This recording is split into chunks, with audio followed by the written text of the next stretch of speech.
yeah, while we're waiting for anybody who wants to join, Yes. Anyone who's here for on a Tuesday night. right, I got my Masters of the Universe back. Nice. I gotta get one of those thermoses. Yeah.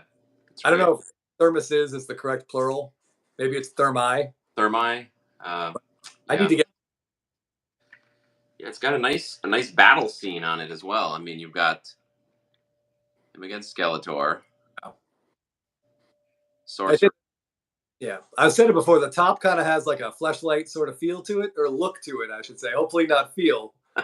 I wouldn't know about the feel, but yeah. Yeah.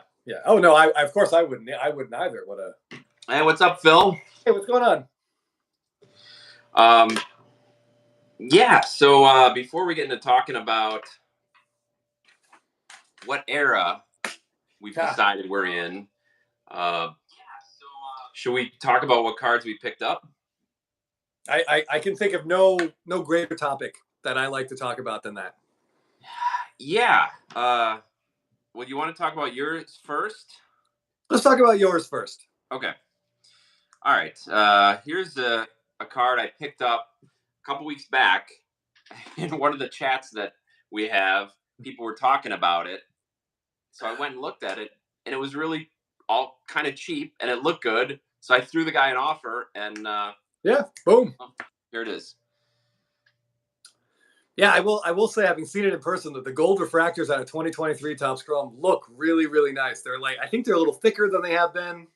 Yeah, nice thickness on the whatever gauge the paper is. The centering, surprisingly good. Yeah. I mean, Topps didn't solve all their centering problems overnight, but the golds look pretty good. Hey, what's up, Doug? Yeah. Hey, what's up, Doug? Yeah, and so Chris and I don't have a lot of wits. I thought I'd pick this up because it's gold. It's not a rookie. It's his rookie cup, which I love. But yeah, the price was right, so I picked it up. And he's been kind of on fire since I picked it up. Yeah, it was funny. So someone posted that in our group chat. And Yeah. 5 or 6 minutes later, someone was like, "Oh, the wit's already gone." Yeah. I hadn't heard from you. And in the back of my mind, I'm like, I bet Jeff bought that car.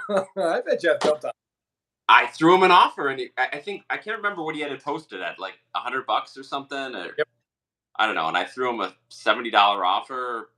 Took it. So right up.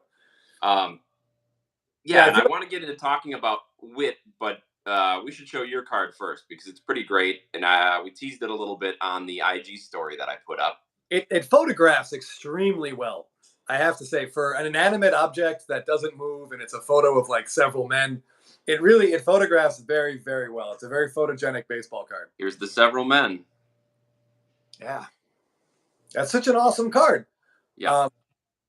So people interested in Bobby Witt, and I feel like a lot of people are, because this young man is definitely on fire. He's looking at potential 30-40 season even. He has a lot of rookie autos. So just to quickly kind of run you through my thought process, I was looking for something that's different, something that's low numbered, and something that honestly had an image that looked cool, because he's got our friend Scotty B did that video where he broke down Wander has at least 20,000 rookie autos across Topps products.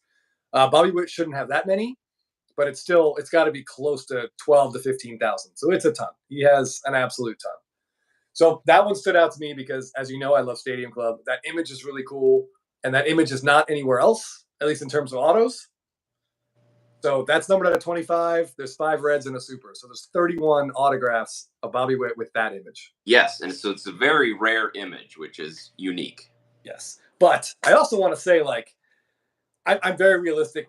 This card is not going to, buy me a car in the future. I don't think this is going to quadruple in value or anything. It's a really cool card with a beautiful design. The throwback to 91 is great. The auto's in a perfect spot. It's got a lot of stuff that I like about it, which is really why I bought it, because the fact is it's numbered at 25. Jeff and I were just talking about this.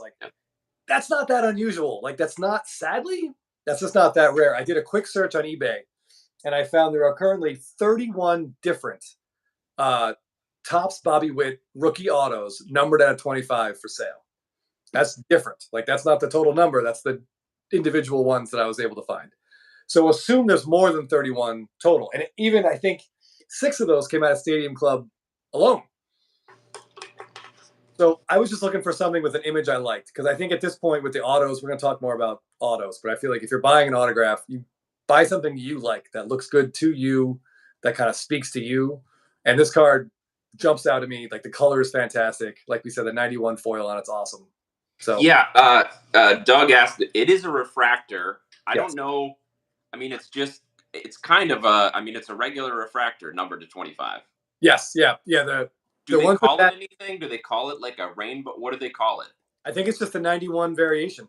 Okay, I think that's what they call it. but it is a refractor. Yeah. Yes, yeah, they definitely refract, as Okay. it were. So there's that. Then there's the red numbered out of 5 and a super. And that's it. And for whatever reason, Bobby Witt's like regular Stadium Club Chrome Auto is a different picture. I don't know for whatever. Welcome. Thanks for joining us from Japan. Uh, Dave mentioned Witt is a splendid topic, and yeah, he's kind of popular in hobby circles right now. He of course was when he first was drafted, Oh, yeah. um, but he's an interesting case because he's not he's not a statistical anomaly, at least a rate stats anomaly like say Acuna or Soto. WAR doesn't love him. No. OPS plus, his OPS plus last year was 102, like barely league average, even though he had a 2030 season. This year it's a little higher, but it's still like 122, 123. Yeah, he went up, 20, I don't know, 20 points of OPS plus. That's pretty good. His OPS actually went up 100 points from last year to this year, which is really exciting. That's what you want to see a first year player do in his second year. For sure, but still, even given the premium position he plays, you'd think his WAR would be higher. That he's got 4 right now, and a lot of that came in the last 3 weeks. It feels like it came in the last like 12 days. Yeah. So we'll see where it ends up, but it's interesting because on the surface he's got I think 37 steals, 25 home runs already. Exactly. Yep. So it would seem like his WAR would be higher, but his OBP is kind of low. Um, so yeah, there's some things stat wise that hold him down that way. But what he was reminding me of is a guy like Devers, we like, whose WAR also doesn't really love, but he's compiling some huge numbers. Yes, he just hits. Yeah. Yep. And so that'd be interesting. I mean, Witt just turned 23 during this year, but he's already got what 50, almost 50 home runs for his career. Yeah, almost 40, 70 stolen bases. Yeah, 45 homers, 57 steals for his career, give or take. Yeah. Maybe a few more. Maybe right. 60. By the time he ends this year, he'll be there. So yeah, he's an interesting guy. I mean, he's got less than 5 career WAR, but he's already piled up quite a few of those stats that people love. So I wonder if that's, I mean, if that's the worst he is, he's probably going to have a great career. Oh yeah, he's yeah. It's just also interesting when you say this is his age 23 season, like how we have just been so spoiled by like 19-year-olds coming up and just picking up the game like it's nothing. Right. I mean, he's 23. That means Soto's a year older than him, and Soto's already won a ring, and he's been 4 years. 27 WAR. Yeah. Yeah. So when you look at it like that, I mean, compared to historically where a lot of players have come by this age, he's doing really well. Yeah. Yeah. And he could get to 100 RBIs too this year. Another counting round number. Yeah. Yeah. And he's doing it in some relative anonymity in Canada. Hey, A Collector's Dream. Thanks for joining us. Yeah. I wonder, what's up, Andrew? If that's going to help or hurt him for now. I don't know. I could see him he's almost like the next Kyle Tucker in a way. Yeah. A guy who's just I could see him just routinely putting up big numbers and people not paying a ton of attention. But I don't know.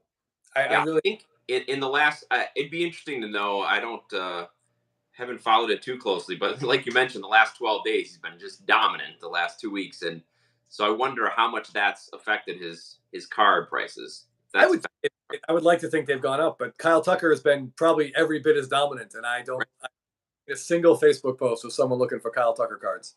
Yeah. Bobby Witt, I've seen a lot of people asking for him. Yeah. So, I mean, I think he probably will get a nice bump. Maybe it's like because he debuted a little bit later. He kind of debuted in the boom. Maybe he's going to be a little bit more popular than Kyle Tucker. Maybe it's the mustache. I don't know. Yeah. I could see Spencer. I mean, he plays with a little more flair than Kyle Tucker, and that might get some fans as well. Yeah, maybe Topps could do like a Strider Bobby Witt like mustache combo auto in Heritage next year. That would look like a perfect throwback card. Yeah, it would. You're right. Corey Seager hasn't moved either. Corey Seager's season. Let's talk about that for a second. I mean, in 80 games, he's put up a full season worth of numbers. He's going to get a lot of MVP votes and may play 100 games this year. Yeah, he should finish in the top 5 or 6 in MVP. Yeah, and you're playing just like 100, 110 games. Yeah. He's just an absolute monster. He loves hitting in that ballpark. He's at a great spot, like Simeon in front of him and Adolis Garcia behind him. That's a nice spot to hit. Yeah, you wonder if Texas actually makes some kind of noise in the postseason. Maybe Seager will get a little more recognition. I don't know. I think he's missed a lot of time with injury, and he's not that young. Yeah. Yankees lost to the Nationals, huh? Yeah, Rodon miraculously only gave up 1 run, and they can't even win in a game when he pitches decently. I mean, I'm shocked he pitched. Did he survive the game? Like, was he able to leave the mound under his own power? I mean, I think he had a total of 1 strikeout and no walks. So I don't know if he was just throwing BP and got lucked into a lot of outs. I didn't see it, but I don't know. I mean, at this point, I don't know. Just maybe just shut him down and hope he can pitch next year. But yeah, the other big news is Trout's back. That's exciting. I can't believe I saw the Angels have the worst record since the trade deadline. Can that be true? The worst. The worst. They went all in, and it has not worked. Does Ohtani's success cramp Trout's style? I think Trout's injuries cramp Trout's style. I think if the two of them, if he was on his 45 homer pace and killing it, no, his style, I think they'd be 1-2 in the MVP vote. It would be fantastic. Yeah. His stuff would just be nuts. But I think it's his own injuries that's hurting him. What's up, Dwayne? Yeah, really? I hope to see Trout come back and finish strong. We're not going to get our dream of seeing Trout and Ohtani in the playoffs this year, but well, barring a miracle. Yeah. Anything's possible, Anything's possible, yeah, but I wouldn't no, and I think Trout loves having another player, another alpha on the team. Just like Doug says, injuries. He's just been snake bitten. Yeah. Yeah, I mean, he just breaks a bone in his hand swinging a bat. I mean, the only thing worse than that is our boy Jordan jamming his finger in a door at his house. Yes. Yeah. I wonder if that's what really happened. Yeah. Andrew, 100% yes. Ohtani is going to leave the Angels without a shadow of a fraction of a doubt. No, just depends where he's going to go. That's the question. Yeah, he's done. He does. I don't think he ever wants to look at Moreno or the GM again. I mean, his locker is going to be, oh, great. The Braves hung on. Awesome. Thank you, Ryan. Yeah, his locker is going to be cleaned out. He's going to finish that last game, shower, clean his shit out, and never look back at that stadium. Yeah. But I don't blame him. I mean, they made a little bit of an effort at the trade deadline to. Yeah, I don't begrudge him making that effort. I think that was, if they're going to keep Ohtani, they had to bring in some players. They couldn't keep him and do nothing.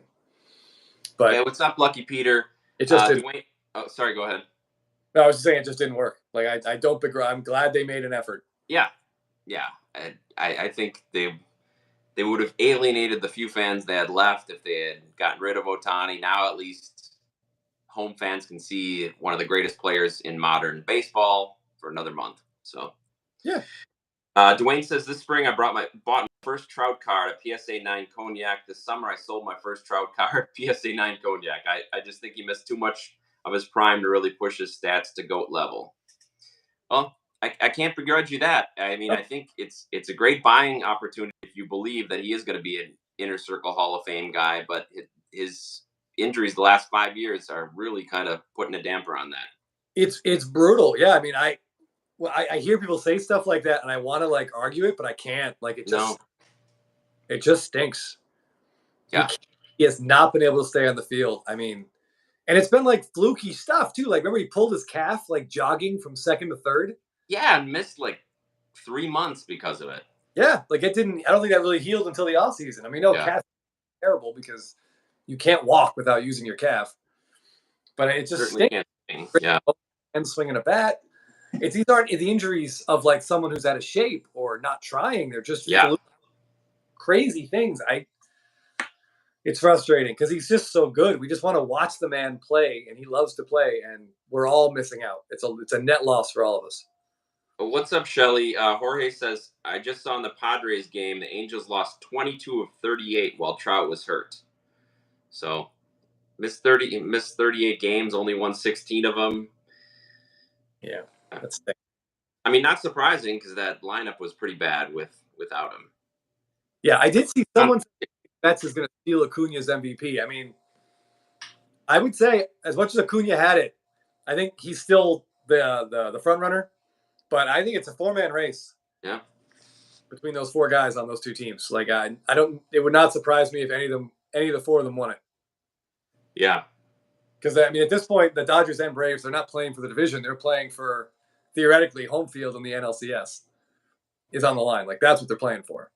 Yeah, and I think, yeah, like you said, I think it's a 4-man race. You wonder how many people are gonna, or how many votes are gonna take away from each other based on their teams.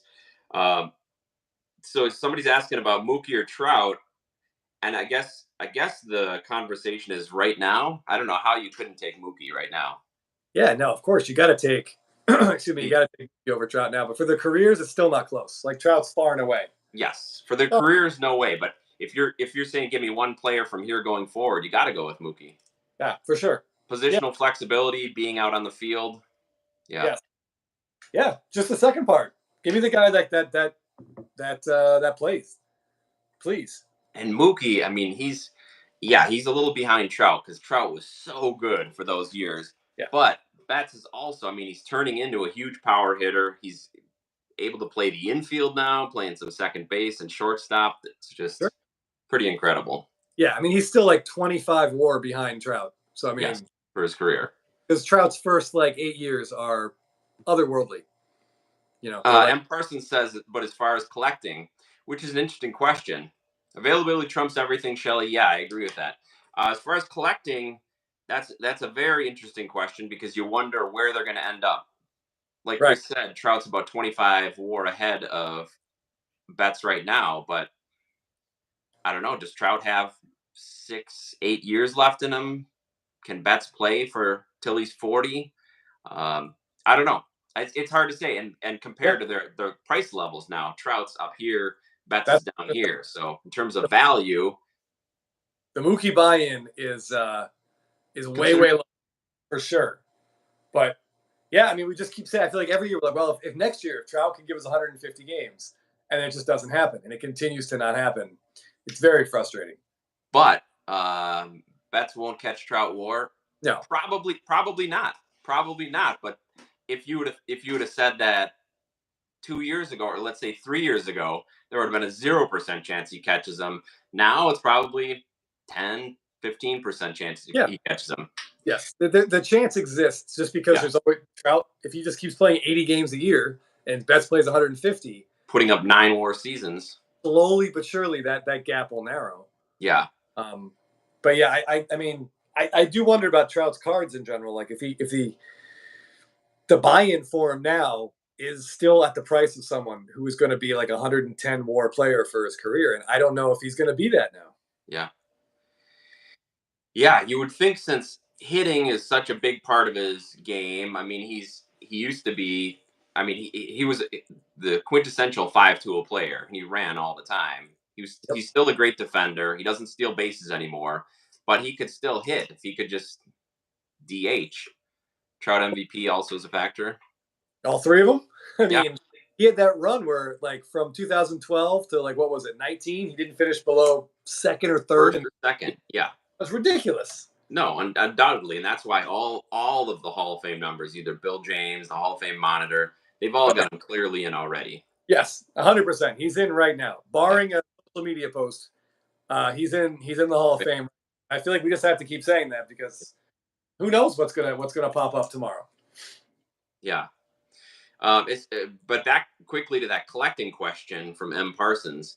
It kind of segues a little bit into what we're talking about tonight in terms of autographs, because Trout has autographs in everything for the last decade, and Betts only has a handful of rookie autographs. So that's also, when you're looking at long-term collecting, a way you might want to get in. Yeah, for sure. So we ran that poll and we asked people, what era are we in? We talked about how like the late 80s, early 90s was the junk era, where I feel like 88 Donruss has got to be the single most printed paper product in the history of like human existence. Yeah. Um, and then like around 2018 to say 2021 would be have to be junk slabs. Like I can't. I am guessing the Burbank their $5, $1 slab things are all. I mean, there's 30,000 Acuna rookies in PSA 10 slabs. Like it's past the brink of insanity. Yes. And how many in 7 and 8s? Yeah, and how many Gavin Lux? And I say it every week.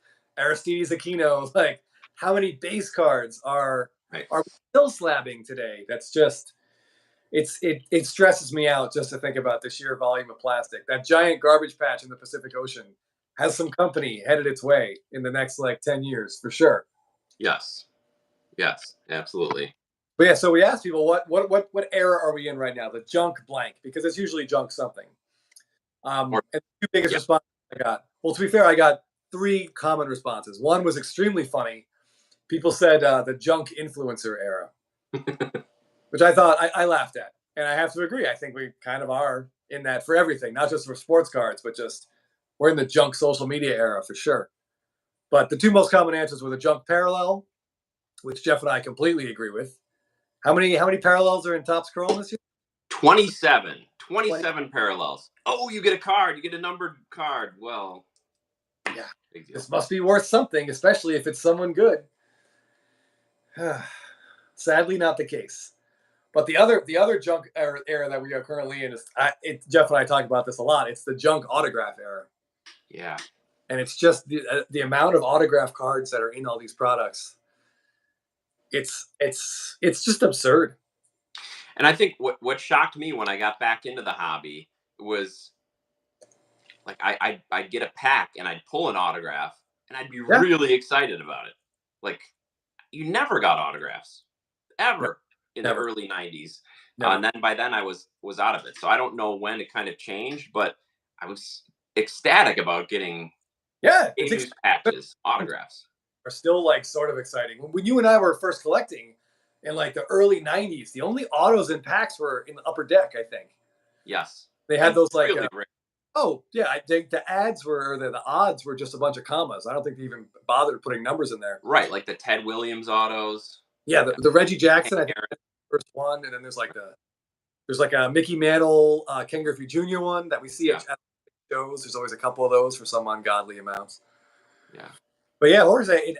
See, that's the thing. Anything, even 500, like I don't know. I worry about anything that's popped over like over 100.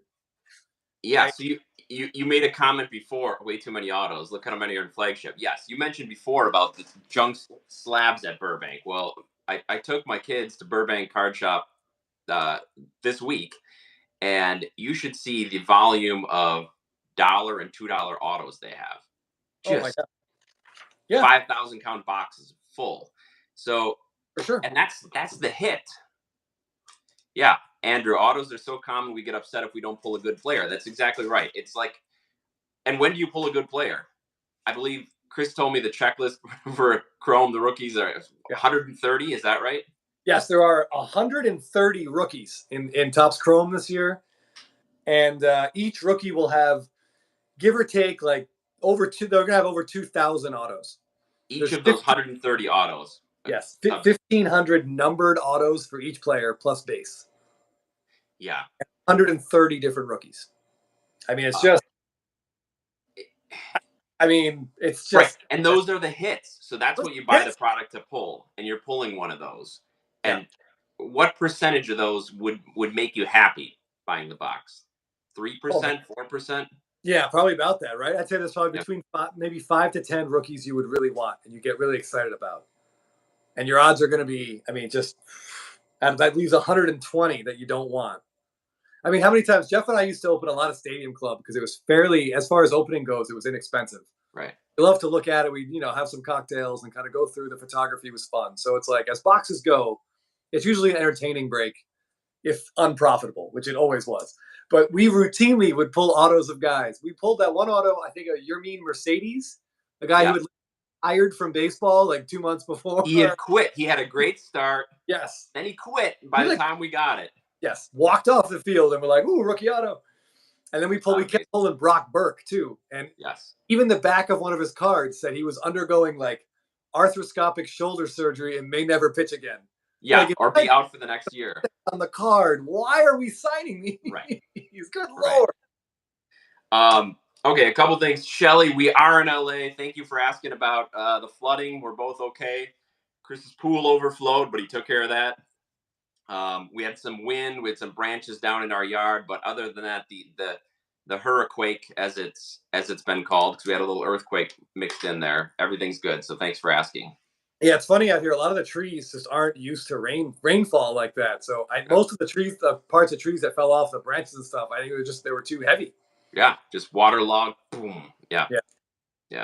But we've had a couple really good comments. I just wanted to all my cards suck. Levi, thanks for joining us. The crazy thing about junk autos is even solid established player autos that aren't rookie cards are practically worthless. Yes, that's one thing.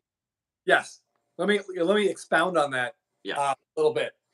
Like players like Trout and Freddie Freeman, for example, they sign in everything, absolutely everything. And God bless them because it's fun to pull their autos.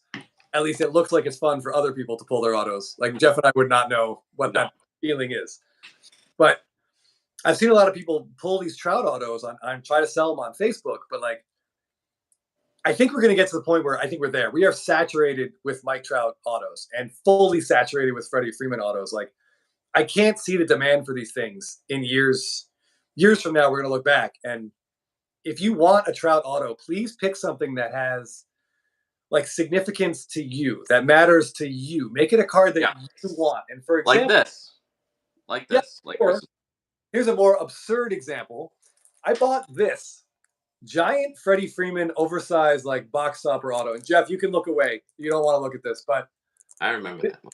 This means a lot to me, like personally. I know that down the line, this card, call it a card, I guess, because it's big, is not going to maintain a ton of value. I didn't buy this because I think it's going to like multiply in value or pay off. Sorry, my wife, if you're watching.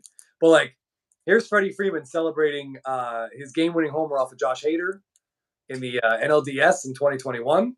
Yeah. It's numbered out of 10. He signed it on card, and it's huge. I mean, look at these chompers. Look how big.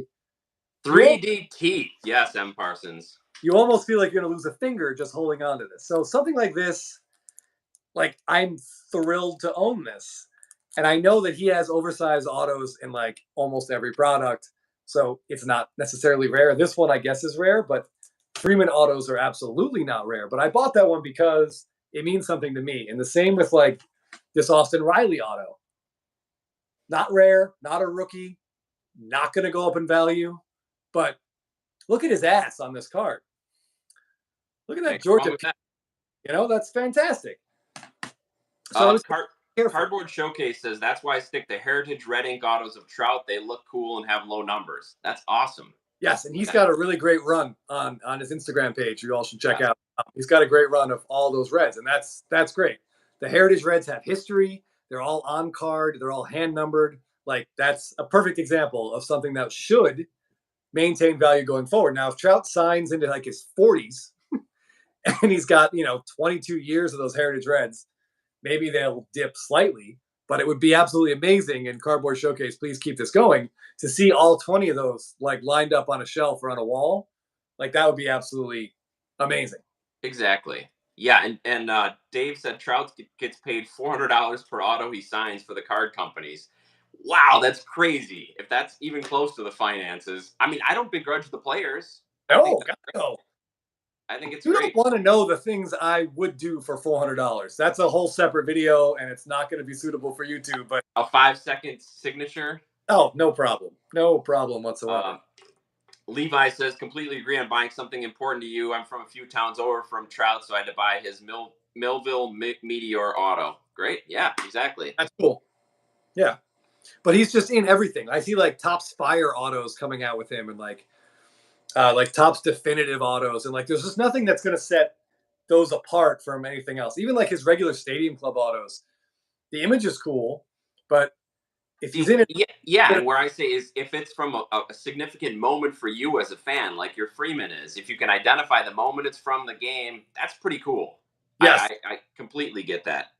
Um, the modern stars are signing so much. Where are these going to end up sitting in price value? That's exactly what we're talking about. And I think I'm not sure if it was Nick mentioned that Otani has so many autographs now, and how long is it before we see that? And I agree. yeah, I mean, he's sure. got some amazing autographs. There's one that Chris and I are trying to get that's not a non-rookie, which is a great image on a Stadium Club Chrome. But otherwise, yeah, I mean, we're in the same boat. We want to stick to his rookie autos, which are already also price wise kind of getting up there, kind of prohibitive. Like, and the stack of and he has so many rookie autos too. Yeah, so we're trying to narrow that down. Like, which of these rookie autos do we think? Yeah, Kanji auto, yes, that'd be yeah. great. That's probably the absolute. Those are probably the absolute best rookie autos of his. I don't know how many there are, and I'm not even sure. I've seen the finest one. Yeah, and I think there's a couple Bowmans that have it on, but I Yeah, don't know how many he signed that way. yeah. Um, That would be. Dave was considering getting an 83 silver pack Otani green refractor pitching. Do you guys have any of the silver pack Otanis? We did. I don't know if we have anymore. That green, I'm sure it looks great in green. I love the 83 design. So Yeah, I did not have. You definitely had some of those. You opened a yeah, lot more in 2018 than I did. Yeah, that's a cool. I like I those. only had the base version though, so I ended up getting rid of all of those. Parallel, I mean, I if you mean, like it, yeah, if you like it, I don't. What's that going for? What's the asking price on that? Out of curiosity, we can dig into this one a little bit because I think that's an interesting card. In terms of, is that like, I don't know what the card sells for, but is that the best Otani, the best option in that at price? that price, right? Yeah, I would like to discuss. So whatever, I don't know what that's going for, what the asking price is. If you Yeah. could just throw that on the screen, that'd be great. I also saw someone say that booty autos are better than crotch autos, and I totally agree. Dave says it's on eBay at $1,600. That seems like a lot. It Uh, seems like Especially green's not a favorite amongst collectors. it is not. Um, so as far as resale, you might be kind of putting yourself out a little bit there. That's definitely if I've got $1,500 and I'm looking to buy an Otani, that's not the card that I would look for. I would Oh, try to. it's at auction. It's auction at 1,600. Oh, Wow, I'd much rather have the series. I know it's not numbered to 99, but I would much rather have the Series 2 SP in a PSA 10. agreed. The batting cage one where he's waving and holding the bat. I would Yeah. take that card. That's at a flagship. That's not an insert. The silver packs are always a little bit kind of out of the mainstream. I don't know. That's a personal opinion, though. Yeah, and you've got a lot of the nostalgia factor is pretty big on all the 83s, 84s. There's some really cool autos of young stars, but Yes, that's actually a perfect example. Actually, I really like those. Oh, damn it! I didn't bring it out here. Oh well, I really like the at a Topps Chrome when they have, and even at a flagship when they have the on-card autos with those flash. yes, Like yeah. those look. Those I love how those look. That gets me in the nostalgia, the feels. Right. We've picked up a couple of those, even though we know they're probably not going to be the best long term Right. investments, say, just because they look really cool and remind us of collecting as a kid. Yeah, the '83 Top set when you and I were growing up was always just a little bit too old and a little bit out of reach. Yeah, Yes. I think I had a Wade Boggs. That was one Yeah. of my first like 20. Eventually, I had one way off center with a terrible corner, but it was. But yeah, I love those autos. And Topps Chrome does like 10 or 15 a year, and they're usually pretty low numbered. Like I have the '84 Acuna from his second year, and I love that '84 designs, Braves down the side. But again, Yes. I got that because I love how it looks. I'm not expecting that to. It'll probably be $100 card forever because he's going to have that every year. But I still think it's really cool. Dave, an affection for the X Fractor Otani 99 out of 99 Topps Chrome update. Can't go wrong with that. Can't go wrong with that. I just wanted to get to Dwayne's comment with auto oversaturation. I wish Fanatics would go back to the 90s when companies put out rare numbered inserts that were cool as chase cards for collectors versus all these autos. Yes, exactly. So I'm wondering if that's true about Trout getting that much for an auto. Think of what they could do in terms of using that money for something cool. Right? And go back to some game use stuff or pick something from a significant game. Yeah. Or to have as a chase card. Yes, and I don't ever want to see the phrase "not from any particular game or season" or ever again. Like that's just a bunch of Yeah. Or even player worn, where they're just taking 10 jerseys, putting them on, and taking them off. Give me from a game. Put that hologram on there so you can right. see exactly what game it's from. So the card will tell a story. Then it's something to really chase. You want to chase something maybe from a game you went to. It was on your birthday. Well, you know that card is out there, and you can pick it up. Andrew, I messed up. Sold my Otani 2017 Bowman Mega Purple out of 250 gem for 2,700. Yeah, the megas have skyrocketed. Especially the I number. don't. I mean, like Andrew, I'm guessing you sold that for a lot more than you paid for it. So I mean, Right. take a win. Like that's always a nice thing. Trust me, Jeff and I have sold a good number of cards for less than what we paid. And what did you put it into? I mean, if you put it into something else at the time that maybe Yeah. rose up similarly. So we were talking about make special, something special that's like super low numbered and rare. I want to just take a brief minute and talk about um, the worst insert set of all time. Bills. I get. Well, then, Andrew, that's great. I mean, you got to do it sometimes. Yeah, If you got to pay your bills, that's the most important thing. yeah, a win is nice. Trust me, Yeah. we don't get a lot of wins in baseball. And Andrew, hopefully you're not one of the people holding, five figures under Franco, but losses are way more common than wins. So Yeah. take So one if you can. if you can use any hobby money to pay bills, that's a win. Yeah, it's nice transfer of from hobby life to real life is nice. Yeah. Yeah. But anyway, 2022 Topps gave us the single worst insert set of all time. I'm super confident about that. It's worse than anything they did in the 90s. Anything I they did. can't even believe it's an insert set. I can't even believe it. But I'll get into it briefly. But I want to say on a positive note, they improved it for 2023, and I think they gave us some of the coolest autos that I've seen in a while. First, in 2022, they had veteran autos. Some of you probably remember this right off the top of your head. If you don't, please look up the 2022 Topps Chrome checklist and just marvel at this. It's a 47 player checklist of non-rookie autos, and it is spectacular in how fucking awful it is. And just the audacity of them to get to put this in like a marquee product and think we want it is so laughable. That you almost Can you give us the names of some of the guys on the list? Oh, I wrote down a little highlight. Yeah, let's check it out. So here we go. Again, these are autos considered hits. These are not rookies. They were called veteran You buy autos. the box. You buy the box. You're looking for the auto, Yeah. and you can pull this. 2 autos. Okay.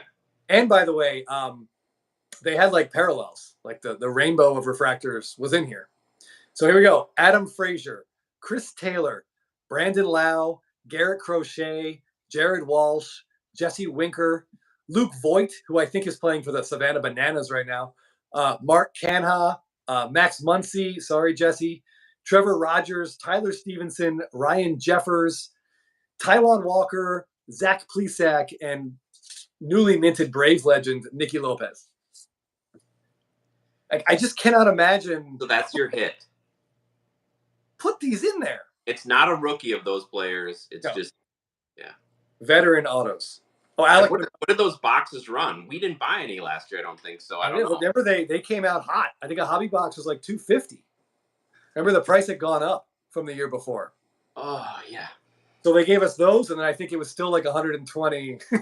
I said newly minted Braves legends, Nicky Lopez. But what was I going to say? They had like 120 rookies too. So that's 167 potential autos, out of which maybe you'd want 6, 5. Now, to be fair, there was Juan Soto was part of the veteran auto, so by far the best. Right, but even that, you pull a Soto, okay, you pull a Soto and some random rookie, okay, and you paid $250 for the box. How much does that Soto get you back if you're going to sell it? Yeah, if you sell it the first week or two the product comes out, you get your box money back. I bet you get $250 for it. Yeah. What about now? Less. But I bet it's a $100 card now. Yeah, and this goes back to the point that I think Dwayne was making, is just putting different cards in there that you want to chase instead of going for these autos. Put something you'd be more interested in getting. Yeah, I mean, that's kind of like the thing. Once they introduce autos, autos are always going to just beat everything else, right? Yeah. So here's what they did. So if I may, real briefly, that was 2022. For 2023, they upgraded this in the greatest way possible. Instead of veterans, now we got legends. Great. So they 14 legends. And these autos, they come with a small parallel. They're numbered out of 50. There's orange and red. So 50, 25, 80 plus a super, 81 of each one total. And this checklist is phenomenal. Pujols, Chipper, Cal Ripken, Jeter, Ortiz, Greg Maddux, Ichiro, Bench, Mark McGwire, Piazza, unfortunately as a Met. Sorry, Jesse. Mariano, Nolan Ryan, Pedro, and Randy Johnson. Those are great. That would be awesome to pull any of those. Yes, those would be great. Have any of those been pulled and sold? Yeah, there's a bunch of a lot of them are redemptions. I really want to see what the Maddux looks like. I really want a Maddux, but they're all redemptions from what I have seen. I can tell you that I think the Maddux Orange sold for about 210 or something on eBay. Wow. But yeah, Nick, that's a really good list. That's a great checklist. Shelly says a base Soto auto sold for $125 recently, so half the price of the box. Half the price of the box. Henry says I like the Topps Downtowns as chase cards too. Yeah, those seem to be popular. I don't have any of those, but they do seem to be popular. They look good, yeah. A home field advantage is Downtown's the Panini version that they kind of just borrowed. Right? Yeah. Borrowed without permission, we'll say. I forget the word for that. But yeah, Ben says most of the 50s have been between 125 and 175. Okay. So I mean, there you go. Like, if you're gonna buy a hobby box, wouldn't you just rather buy one of those Legends autos out of 50? Because if you got those, I mean, that would be huge to pull it out. For sure. Yeah, absolutely. And I think that's what it just doesn't offer the thrill of the break. Right, but eventually there's gonna be diminishing returns. These companies are gonna start seeing it. They're not yet, obviously, because they're just keep pumping up the print run, pumping up the auto subjects, and it's not really hurting their bottom line. But eventually, if enough people think, wow, I'd rather buy I don't know, any one of those guys you named, a Greg Maddux auto, instead of buying the box. I think in a general way, I think Fanatics looks at it like, if they're going to sell 500,000 boxes, I'm just making up a number. I don't think it doesn't matter to them if 100,000 people each buy 5 boxes or 500,000 people each just take a shot and say, I'll buy 1 box. Sure. I don't think they get that. I think that matters, but it doesn't matter to them. No. So they're going to get more people to buy product. And to do that, they have to make more product. But it's the smarter thing is to make less product and make it better. But that's... Yeah. But then the price will also go up. Yes. So I think it is a fine line, right? So then you have different tiers of products. Well, then you have the upper tier where any auto you get is going to be satisfying. But how much you have to pay for a box like that? And what did they just come out with? Top Sterling? And Scotty did a great breakdown. He watched like 100 boxes get ripped. And what was the buy-in for those boxes? Like $700+? Yeah, $700 or $800. Conclusion was like 10%. You get something like that. So even some boxes that seemed like you'd be really excited about the autos you'd pull or the cards you'd pull. He saw the resale value and it was like less than half the box. Yeah, because that's a box with what, 4 cards in or 5 cards in? It's a very all those products like Triple Threads and Definitive and even Dynasty to a point, like they're putting the same superstars in these sets every single year. Like each new year is just going to diminish the value from the year before. Yeah, and I know we mostly talk about baseball, but that's a big conversation in the basketball market where it was like they did a special triple logo man of LeBron James where he had different logos from each of his different teams or different championship teams. And so that's the huge chase card. Brewers won. Thank you. And also Shelly the Turtle, thank you for that. So it was between 2 to 5 boxes out of 100. That made money. That break. Yeah. And so then you think, well, then you got to up the ante next year. So then is there going to be another triple logo man? And if they do that, then does that diminish the previous one? So yeah, I feel like eventually it's going to be an oversaturation point where people are going to be fed up with it.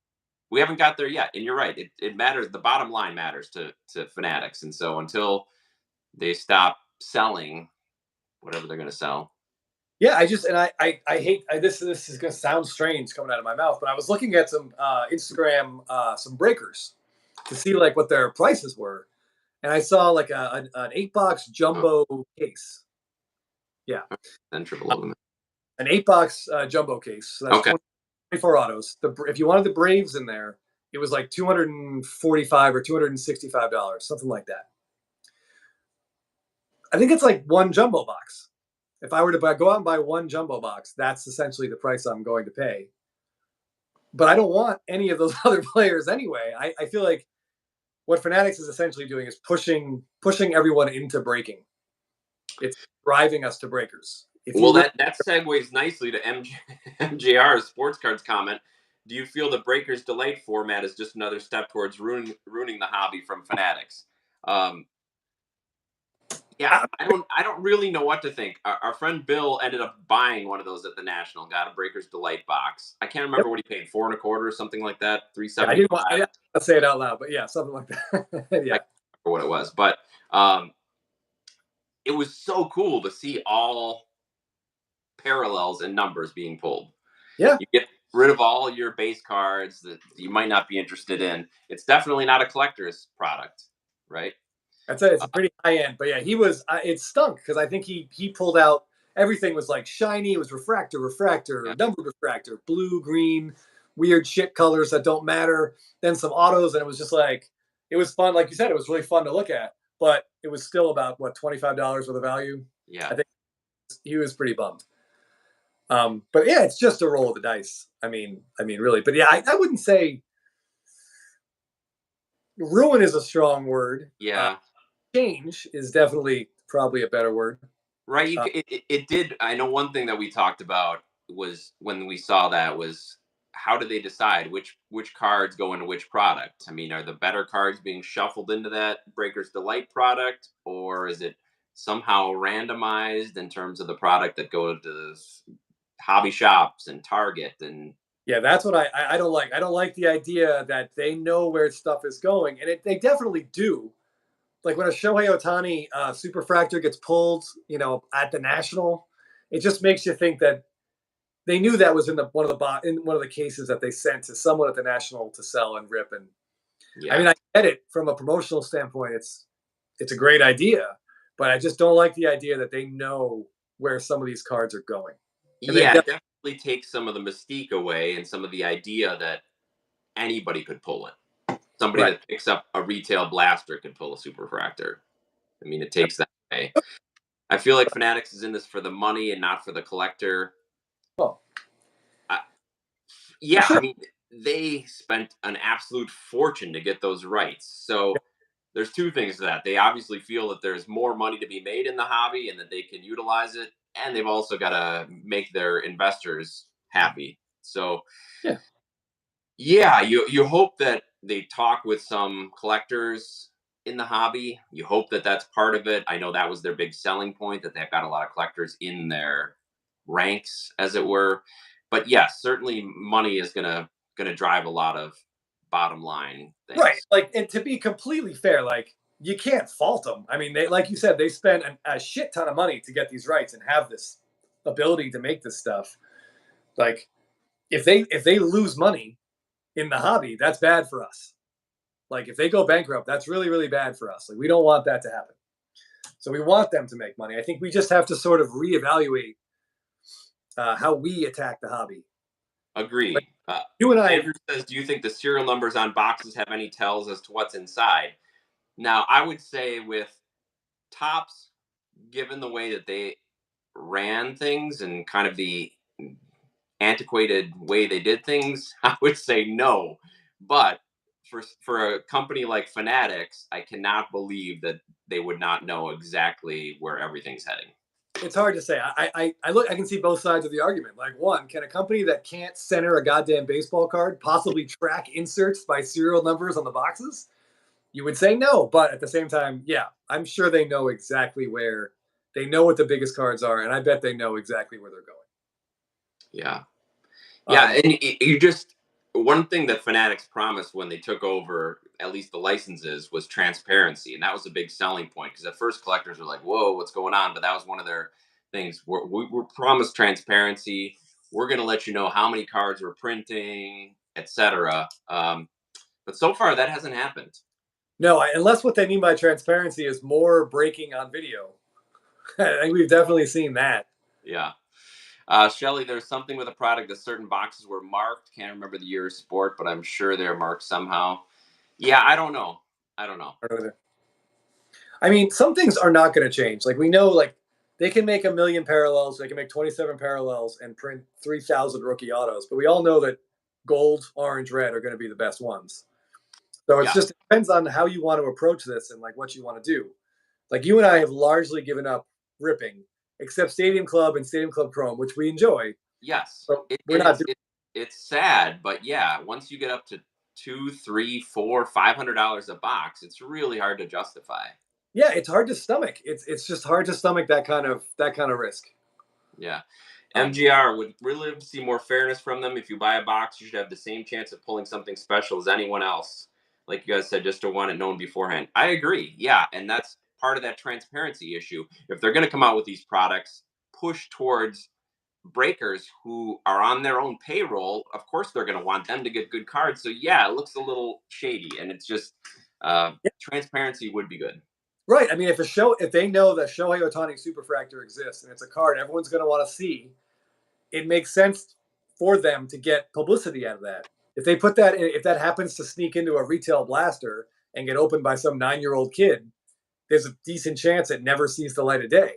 Yeah. Like Fanatics benefits from that, getting video of that at the National, and then the kid grading it at the National, like getting a 10. I mean, like, how many people saw that video? How many people know that card was pulled there? Like, it worked. It stinks, and you hate to say it worked, but it really, really worked. Yeah, but I agree absolutely, MJR. There should be you should at least feel that there's some sort of fairness and transparency there. Yeah. And with the moves that they've made so far, I don't know if that's really happening. So I saw there was a question, a couple comments back. I don't know if you can find it. with all the gazillion of issues on the scene, Davo asks, which three would you pick if you could only buy three different issues of a player's rookie card? Ooh. We've kind of talked about this, how we're gravitating towards flagship and chrome For sure. in terms of rookie cards. So those would probably be the top two unequivocally. Yeah, I mean, if they exist. So I would say like Right. a very clean flagship black is probably number one. A chrome, if there's a chrome SSP, that might be number two, and then the flagship SSP might be number three. Yeah, I think he was talking about issue like products themselves, but yes, very specific cards. Yes, we could go that route. But I think even with the general products, sticking to flagship chrome for rookies and maybe Bowman Chrome, which we love, but it hasn't really caught on the same way. Yeah, But I mean, I would say if you do somebody's Bowman first, their tops rookie, flagship rookie, and tops Chrome flagship rookie. I think those are three, and especially if you can get parallels of those, that'd be great. absolutely. And I will say, so Topps recently just came out with their Bowman Chrome checklist for this year. They haven't released the names, but they've released like the numbers, the parallels, and what's going to be in there. The Bowman Chrome prospect autos, buy a hat, as they said, and as Tina Fey said in SNL, buy a hat and hold the fuck onto it. Because your first Bowman Chrome autos are going to have probably close to 3,000 different cards, different parallels. There are 1,961 numbered parallels, and plus God knows how many base cards these kids are signing. So, I mean, So that 3,000 autos 3,000 autos. per It's going player. to the moon. But buried in that product, I will always love like the rookie autos that are in there. Yeah. The checklist, the parallels are so small by comparison. I'll pull it up in a second and give you a number. But you got to buy those, and you can't rip Oh, those products. never pull them. Autos. Never gonna pull them. Those boxes are so small. My wife got me a Bowman Chrome box for my birthday last year, and it was really fun to open. But the best card in that box, that had 4 autos and like 3 numbered refractors, was a base Mike Trout. Yeah. It's so disheartening when that happens. I've seen a couple comments talking about Heritage. Absolutely, that's another great product, especially if you're talking about the red inks that we talked about before, or the action variations. And the throwbacks too. Don't forget those throwbacks that are just Yeah, buried like beautiful needles in an endless haystack. yeah, Yeah, Heritage is really cool. I love that product because we love those old designs, and the on card autos are great, and they're like the quality of that stuff. Like the printing is usually it's centered, it's a little thicker. Like those are really nice cards. yeah. And Heritage too, to be fair, is still a reasonably priced product, so it's a Yeah. fun one to rip. You're probably not going to get exactly what you're after, but you can pull some fun stuff. Um, Andrew says, "Why does it feel like blue or green refractor yield more than a black refractor auto? Is color more important than numbering?" Um, Well, generally speaking, yes, color is definitely more important than numbering. But I but don't the even. product he's talking about as well. Yeah, like what? I don't. Do they? Where are black refractors these days? Their Topps Chrome doesn't make them anymore. Heritage, maybe, but are they autos? No, there's no black refractor autos in Heritage. No. Do you mean like Prospect autos? Do they do black refractors there? Oh, Bowman Chrome, which are out of 75. Um, Yeah, yeah. Because I think. Wait a second. Da, da, da, da. Blue is really still popular. Yeah, black in Bowman Chrome Prospect autos is not that popular. I think they look great, but yeah, they're out of 75. They're not quite as sought after. Blue and gold and orange are still the top, and red, of course. But um, Hold on. Sorry, I'm just scrolling through yeah, the Bowman checklist here real quick. Um, I did notice that one of my favorite cards to look at every year is the Bowman Chrome rookie image variations. yeah, I'm not sure if they're SPs or SSPs. I think in around 17 and 18, they're definitely SSPs because we did the math, and there's like 400 and change of each of those. Now it might be closer to SP. I'm sure they're printing more, but they're doing a random parallel now this year for the first. Just kind of a bummer. Sorry. So Ben Heritage has black refractors out of 74 this year, but they're not autoed, right? Yeah, those aren't autos. Aren't they I was just? just trying to look up where there are black refractor autos. I think Bowman Chrome and Bowman Chrome Draft Oh, is. for prospects. Yeah, Yeah, I think when you're looking at autos, the history of the color parallel does matter. So and I gold's would always I would think that the black. I would. I'm surprised to hear you say that the green outsells the black. Green 99 outsells the black, but I guess maybe green does have a longer history with Bowman Chrome as well. But yeah, I don't see black on the 2023 checklist. I do see green, but I would say that blue would probably outsell black because there have been blue refractors. Oh God, don't make me come up with this on the top of my head. Since like 2007. I don't know, Ben. If you're still in here, you're gonna know this better than me. It's something like 7 or 8. I think there've been blue refractors since sometime around then. yeah. The black ones, I don't know, but yeah. So I'm looking at the checklist. I don't see black autos in Bowman Chrome. Doc likes the Brave City Connect. Oh yeah, there's a lot of really cool details. There's like a little Hank Aaron quote down here on the bottom. What does it say?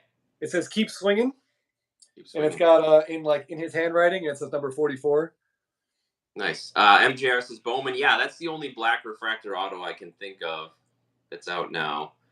Yeah. Andrew, I have the 2019 Corbin Carroll auto, and I just don't feel like I'm going to get the true worth out of it. Wow, that sounds like a great card, man. If you have if that's that black auto, maybe just hang on to that one for a little bit. Ben says blue longer than gold. I think maybe the same year. Okay. But yeah, so real quick, I'm looking at this Bowman Chrome checklist here, and they're now offering. Oh boy, I'm gonna put it in quotes because they're putting it in quotes. So they have the rookie image variations. Right. Have that Devers auto, and Otani has the carrying the bag. Hold on. Oh goodness. Yeah. Otani's got this one, which is like one of my favorite cards. And then there's 25 autos, which is crazy cool. They have rookie color run variations, numbered to 23. It just bums me out that they're going to take something. They're just going to add a parallel in there. That makes me sad. Rookie colored run variation. Yeah, so they'll use the rookie image variation, whatever the different images. They'll give it. It's described as a tie-dye background based on the players' team colors. Well, that's interesting that every player is going to have a different parallel. I like that idea. Well, the rookie ones will. Right. So there'll probably about 15 of them. Yeah, they'll be the colors should. Oh my God, if the colors are all the same, what a kick in the nuts that would be, right? Well, yeah, I don't like the tie-dye idea, but I do like having different teams have different parallels. Yeah, different colors for different teams. I like that. But that's all going to come down to the image and how cool those images are going to be. Like I loved, God, I hate to say it, but I do like that Wander Franco where he's kind of like pointing up. Yeah. I wish he didn't bastardize it by putting it in Stadium Club Chrome, but worse than Speckle. Yeah, I mean, tie-dye. I still haven't. I can't bring myself to buy a Speckle. I don't know, Ben. You might have that Freddie Freeman Chrome SB holding the trophy from 2022. I don't have one yet. I just can't buy a speckled refractor. I just can't do it. At some point I will suck it up, but I haven't been able to yet. No, but I like the idea of having different players have the same numbered parallel, but have it be different colored backgrounds. That's cool. It sounds like something that would be difficult for their printers to do. Like, might take a second of thought. Yeah, so we can assume they're all going to be off-centered. Dwayne, Dwayne, I'm with you, buddy. This is one of my absolute favorite cards. I kind of love the bag too. It almost looks like a golf bag that he's got more than a baseball bag. Yeah, makes me think of bat. You may have missed this comment from Jesse Galvez. Does your jersey have the cool Quikrete patch on it? Oh, you know what? It doesn't. I'm kind of bummed, actually. I didn't think an official one. But I think, actually, I've seen other people in the stands with this jersey, and now I think all the new ones do have the Quikrete on them. So, I don't know. Maybe I got one of the rare pre-Quickretes. Yeah, yours might be an SP. I don't know. Maybe. Stadium, if I wear this, I may ask them if they can quick iron Quikrete on for me. Just take a Sharpie to your shoulder and just add that. Oh man, that Quikrete thing is it's something. It's really something. Yeah, it's not authentic then. Sorry. Yeah, I mean, yeah, I don't know.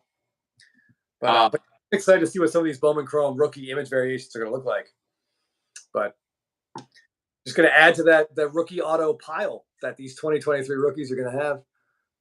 Gathered into the no patch. Yeah. So I guess I honestly don't hate the Quikrete patch. All right, you got a fan. Yeah, I mean they're kind of like it is sort of entertaining to look and see what ads all these teams have. Like the Astros have a huge Oxy, which I'm sure is some kind of cleaning product. But if you grew up when Jeff and I did, Oxy was like a pimple cream. So that's all I think about when I see the Astros at the plate now. It makes me think of all the different pimple creams I tried in like the mid to late 1990s. Pretty soon it's going to be exactly like soccer jerseys where they're just all over. Yeah, absolutely. Dwayne asked about Witt pique your interest with the surge he's had in the second half. Dwayne, I'm not sure if you were here earlier, but here's a card that Chris just picked up in talking about Witt. I'm not going to skip a chance to show this one again. Oh yeah, no, it shines up so nicely. Yeah. It does, and here's one I picked up. So yeah. Witt did pique our interest, although we bought both of these before his surge. So we did, you especially. I think you bought that gold like right before his run really started. If anyone, so hold up that Stadium Club auto one more time. Yeah. If anyone in here is a particular high roller, there's a red refractor version of this card currently sitting on eBay. It's not mine. It's not Jeff's, but it looks incredible. I think it's actually in a PSA 10 slab. I highly recommend taking a look at it. Like, even if you're not going to buy it, but I mean, I don't know. What are they asking for it? Here's yours out of 25. I'm not sure. Probably a lot, and they should because it looks awesome. But so Dwayne, once we post this, check out our discussion of Witt from earlier. We talked a little bit about his potential and where we think he's going to end up. He's still only 23. He's just putting some impressive stats together. So, yeah, might be worthwhile. But he does have a ton of rookie autographs. That's one thing Chris talked about, and why he chose this one was because it meant something to him personally. Yeah, I mean, so, yeah, the guy's asking $2,000 or best offer. And it's actually PSA 9. But it's, I mean, number out of 5, who cares? As long as it's not bench. It's a really cool card. And the reds with that 91 design just look so good. There's so much red in the background. I gotta stop looking at that card. I have to close that window. Might make a, but yeah, we All do. right. So, Like, but getting back to your topic of what era this is, the yes. junk parallel era, junk autograph era, and we talked about even great players. Like if we open a box and pull a Trout auto, we'd be ecstatic because he is a great player. But yeah, down the road, how many of those tens of thousands of autographs are really going to hold value? Yeah, I mean, if you could put a number on how many Trout probably started massively signing in what, like 13, 14? Yeah. I would say he's probably every year he must have at least 5,000 autographs on Topps products. Like at least, right? Maybe more. Yeah. Yeah, thanks, Davo. How cool does that card look? I'm glad. Thank you for looking it up. How just absolutely visually gorgeous is that card? It's tremendous. I don't know. I mean, how can the demand really handle that supply? I like what Cardboard Showcase was saying with the Heritage Reds, Yeah. and I complete a run of a very specific insert like that. Fantastic. I love it. But And a sought after insert with history and has a lot of collectors on it. So not a Topps Fire based perfect, yeah. I auto mean, run. fire every year with some sticker autos. Yeah. And I mean, I don't see any down the road value on something like that when he signs on card like 4,000 times. Oh God, do the math. If he signs 5,000 cards every year for Topps at $400 a piece, I can't imagine. He doesn't need the money, but that's a lot of money. That's a lot of money. is that $4 million, or is it 400,000? Either way, that's an absurd amount of money. Yeah. God bless him. I will very briefly. Let me just talk about a different Freeman auto that I picked up in the last couple of months. That again, I have absolutely no expectations this card will maintain any value. But look how cool this is. Yeah. And if you grew up in the 90s and the 80s, that they used the design from 2015 Bowman's Best, which is a pretty iconic set for us 80s, 90s guys. One of the really like first shiny, like silvery chrome sets. So all these the autos were really, really hard to pull. This one's numbered out of 50 because it's the base. And I think it cost me about $90. Yeah. And I'd say it's probably, I can't imagine every year Freeman signs thousands of cards too. I don't know what makes this better than others to anyone but me. It's up to you personally, right? Right. So I'm happy to spend $100 on a baseball card that I really like. Yeah. For me. And a quick sidebar to the wife. I'm fully confident I can resell this for twice that money. Asterisk and footnote removed. Jorge says, "How do y'all like Cosmic Chrome?" And Cosmic Chrome is, there are some cool ideas in there, and there's some cool images, but I think we've just been so desensitized with all of these Chrome products that keep coming out that it's hard to really appreciate any of that. Oh yeah, Ben, I apologize for bringing that one up. The orange is still out there, and it's on my slabs as well. I highly recommend you just bite the bullet and buy it and hope the postal system does you better this time. I would say Cosmic Chrome. Jeff and I are personally disgusted by Cosmic Chrome, by the idea of its existence. I don't want to look at it. I don't want to see it. I don't want to own any of it. And I really hope that the people watching this video don't go buy it.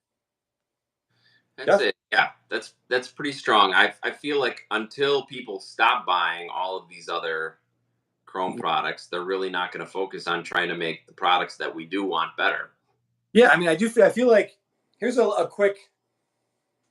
I feel like this should work, but like 10 years from now, if you have a Bobby Witt Cosmic Chrome insert auto that you want to sell, how quickly could you explain to a prospective customer what it is you're trying to sell?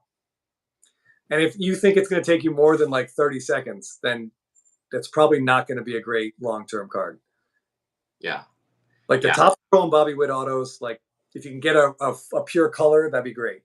But once how that card 10 years from now fits into the pantheon of all the cards that happen between now and then. Okay, this has come up a couple times. Dwayne, exactly. Take Cosmic Chrome, number to 50 and less, stuff it in Topps Chrome as an insert.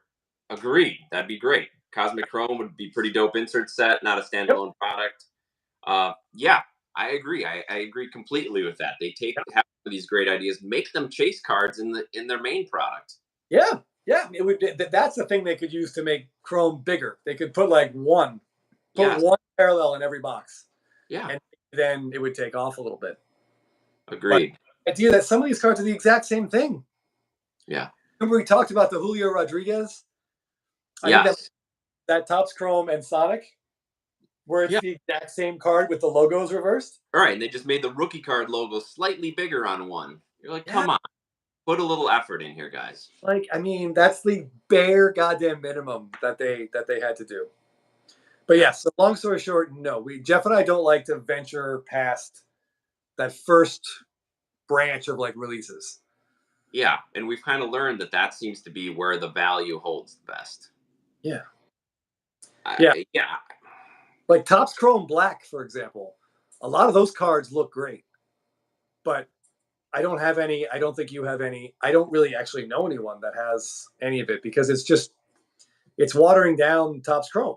right. Like it's just the next, it's like it's too far off the mainstream. But again, those would make great inserts or chase cards. Throw them in there. That would get people to buy the main product. And Yeah. it's just too many out there. I know Fanatics said they're going to kind of bring it in a little bit, but seems like that they're just introducing more products for every one that they cut out of their production. Yeah. Yeah, I get that. But yeah, some of those cards do look cool, but I mean, if you see a Topps Chrome Black Auto that speaks to you, you love how it looks, go for it. But I mean, just know that the card you're buying will never be worth more than what you're paying for it. Would be Right. my guess. I don't know Yeah. if you. And if it happens to be that particular player is a mediocre player but becomes an all-time great, the value might go up slightly. But yeah, you got to go in thinking you're buying it just for you, for your enjoyment of it. Yes, that's pretty much how I feel about any Freeman Auto that I buy because I Yeah. know, like we said, he is in every single set. Yeah. I would love to know if Trout gets $400. What does Freeman get? Yeah. How do they negotiate this? I like that. Like I would say he's maybe $50. He's probably 1/8, give or take. I don't know. Even that's some nice change as that adds up. Oh yeah, that covers dental bills for sure. What was I saw someone just mention opening day in a comment, but I didn't see what. Yeah, Henry said I feel like flagship has too many series, opening day, series 1, series 2 and update. I don't think opening day is really considered a Yeah, series flagship. and it's also done. Yeah, they're done with that. Yeah, no more opening day. Um, and flagship, I mean that is their premier product. So I don't begrudge them for putting out 3 different versions of that during the year, but maybe don't put out, I don't know. It just seems like there's too many. Cos- Topps Chrome was supposed to be their thing. Like this is their marquee release, and Yeah. now we get Topps Chrome Sonic, Topps Chrome Cosmic, Topps Chrome Black, and then like even the Sapphire stuff. They started mass producing Sapphire to the point where it's like it's hurt. I feel like when they released Topps Chrome, they're like, well, here it is. Here's our big product release. And then 2 months later, they're like, here's Topps Chrome Sapphire. It's even better. Like they're shitting on the thing that they put out like a few months before. And it's fine if everybody's got a shitload of money, they just keep throwing at the hobby. But in this case, it's not really happening that way anymore. No, I mean, God bless people who can just go out and buy Sapphire boxes and rip them for the hell of it. But I mean, that would literally scare me to death. You get like 30 cards in a box out of a 700 card set, and like good luck to you. And now you go to Target or Walmart and you see rows and rows of boxes. Everything's there. When a few years ago it was hard to find anything. So Right. But I do think like in a vacuum that's good for the hobby. That's access, it's out there. But we just have to be smarter about how we spend our money. well, and I think yes, and I think that shows that eventually that's going to filter down to the companies that say, "Wow, all this product is sitting out there. Maybe we don't need to make quite so much of it, or quite so many different variations." Yeah, it is interesting when you see all that. Like there are some targets that just you see pictures online and it's just jam packed. Yeah. And then I'll go to a Target with my mom when I go to visit them, and they don't even know what sports cards are. Right. Well, it depends on where you are. Yeah, for sure. But Uh, anyone, I don't know. Have you heard anything about Stadium Club yet? I have not heard a whisper of 2023 Stadium Club. Nothing. Don't know if you guys saw, but the buyback program is not like last year. This year is only cards for 2023 Topps Chrome and from Chrome Logo Fractor. Is that what was different than last year? It was last year. Yeah, I thought the same thing for last year. Also, so Logo Fractor, they're doing it again. We should have assumed that's sold out, so of course they're going to do it again. Does anyone know when that comes out? I have not seen a release date. It's another Chrome product. Yeah. Oh, Sonic. Sonic. All right. I didn't realize that was part of it. I didn't know that either. Oh, all right. I really enjoy seeing the pure gamblers on Facebook and Instagram buying up all the Freddie Freeman and Mookie Betts and Matt Olson Topps Chrome cards they get their hands on. I think somebody, I can't remember who, somebody mentioned that in the chat earlier, that's an easier way to buy in than trying to get MVP odds. So. Has anyone, I haven't seen one, and you tell me if you have, I've not seen any of the buyback autos. I haven't either. I've seen the stamps, but not the autos yet. Yeah. I was just glancing at the checklist when I relived that veteran insert auto checklist, but it does say that they're numbered at 23, right? Or 22, I think. It should be 23. 22. Yeah, Andrew P. I have not seen them yet either. And that's going to be a really weird card. If Acuna does win the MVP, and there's 23 of those next year, man, that's going to be fun to try and chase a little bit. Oh, they've been redemptions. Okay, that would make sense. Yeah. Because they're not going to churn those out very quickly. And I haven't even seen those redemptions up for sale. No. Yeah, and I don't know. I think the other a question that reminds me that came up earlier in the chat about this is the value of the players. Will it change the value of those players' cards who win the MVP? Because let's say Ohtani wins, people send the gold refractor in, and there's less gold in circulation. Yeah, we talked about that last year. Yeah, with Judge, and yeah, I mean, what was the buyback for a Judge gold was like $400 some odd. Yeah. Yeah. So, I mean, and Goldie too. Yeah, I'd take that money. Yeah. I can't imagine a random like Paul Goldschmidt's 11th year gold refractor being worth more than $400 just because there might be 20 of them instead of 50. Right. I can't either. I think it'd be such an incremental difference. Yeah. But yeah, if you have one of those, although I will say Ohtani might be slightly different. Maybe. Because if he does do what some of us, Jeff and I included, think he might do, if he becomes an absolute all-time great, all his gold refractors are going to be more valuable than what Topps is going to buy them back for. Yeah, that just makes me wonder how many of his will get sold back. Right. That's very true.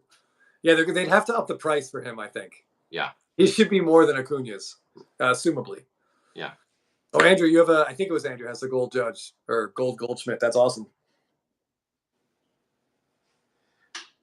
Yeah. And also, if it's centered well, if you think it would, this shouldn't matter, but it always does. But if you have a gold Ohtani from this year and the centering is perfect, then maybe just grade it and hang on to it. Yeah. But if it's like way off top to bottom, then I would absolutely cash it out.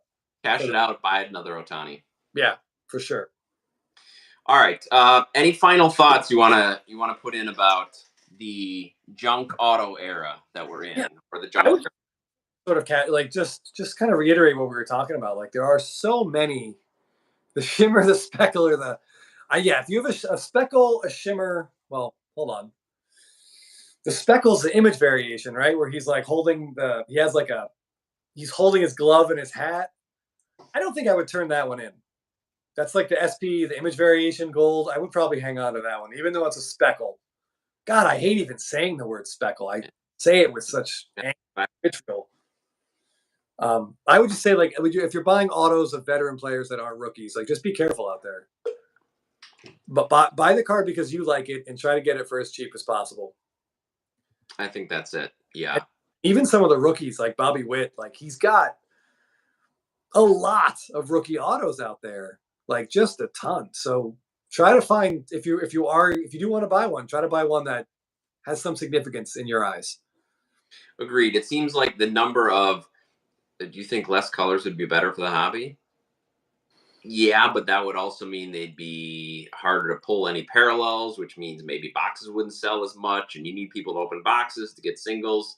Hard to say. Yeah, it's very much like Yeah. We want more people in the hobby. And if more people in the hobby means we have to print more product, then we're going to have to print more parallels to get hits into the product. And it's just sort of like, it's hard to say.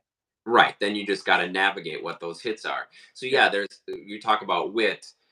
If you're in the market for an auto, you either buy one like you did, that where it's important to you and you think that you'll get enjoyment out of it.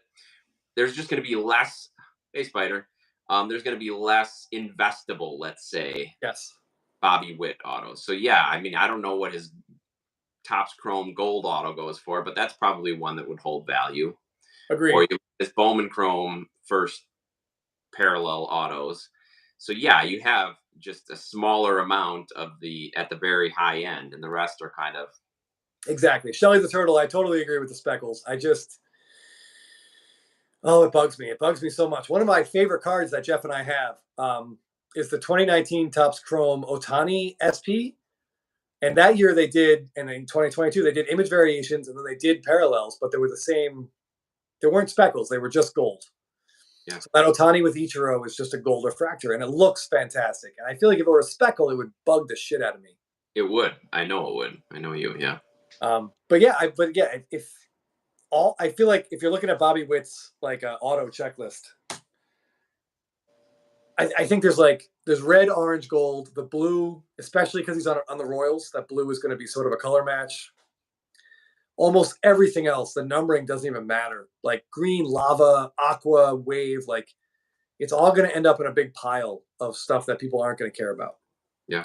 So it may cost you more than you're comfortable spending to get like a Heritage Red or a Topps Chrome Gold, but I think you're going to be way better off. Yes, if that's what you're in it for, or if you're in it for your enjoyment, pick up one that tickles your fancy. Pick up the throwback Stadium Club like Chris did. You know? Yeah, I think that card makes me very happy just to look at it. All right, well, everybody, before we go, I just want to remind you that the Wander, yes, we can talk about him next time, but the Burbank show is coming up very shortly. So if anybody are going to be there, let us know. Yeah. Reach out on Instagram. We're going to be there both Friday and Saturday. Just put the Gold Wave Devers rookie card auto for sale at PWCC. Very cool. Nice. You know we love our Devers, wave or not. We do love some Devers, yeah. Fuck with that, Spider. Yes, Anaheim, I assume you're going to be at the show. I would hope so. Backyard. Yeah, so we'll be there and hopefully see some of you guys. Reach out to us on Instagram if you're going to be there. Baseball Card Addict, my favorite cardboard, is our handles on Instagram. Find us there, and we'll be back next week, which I think is the last show right before Burbank, right? Yeah, we'll talk about what our plans are, what we hope to do, what we're looking for, and yeah, we have some pieces moving that we're hoping to maybe some potential deals we're going to try to sort of finalize at Burbank if we can. We'll see. We got to get a little bit lucky, and we have to make some sales, Jeff. We got to make some money. Yeah, we got to make some sales. Yes. Yeah. Burbank is right next to Philly. Well, hey. Well, all those shows are out on the East Coast or even the Midwest. So come out to the West Coast and check out a show. Yeah, this should be pretty cool. It was really big last time, but I know they're in a bigger event space this time. Yeah. Yeah. Let us know. Maybe we can help you too. I need some sales. All right. That sounds good. Yeah. And it's going to be interesting to see what the market's like. Baseball season's kind of winding down. Football season's ramping up. So maybe there'll be some decent baseball prices. Yeah, I mean, that would be great because as two people that are not in the football market, it would be great to see football kind of step in and take some of the baseball energy away. Yeah. At least for us for buying. Well, the stuff we're trying to sell, let's focus. Right, we want to try to sell that before we lose that momentum. Yes. All right, thanks, Andrew. Thanks, everybody, for tuning in. Really appreciated us. You watching, please hit the thumbs up. Subscribe to us so you know when we go live, which is every Tuesday, and hopefully we'll have some more videos in between there for you, and we'll talk to you soon. All right, take care. If you pick up any cool Bobby Witt in the next week, please send Jeff and I pictures. We'd love to see it. Yes, send your wits. All right, see you guys. See you.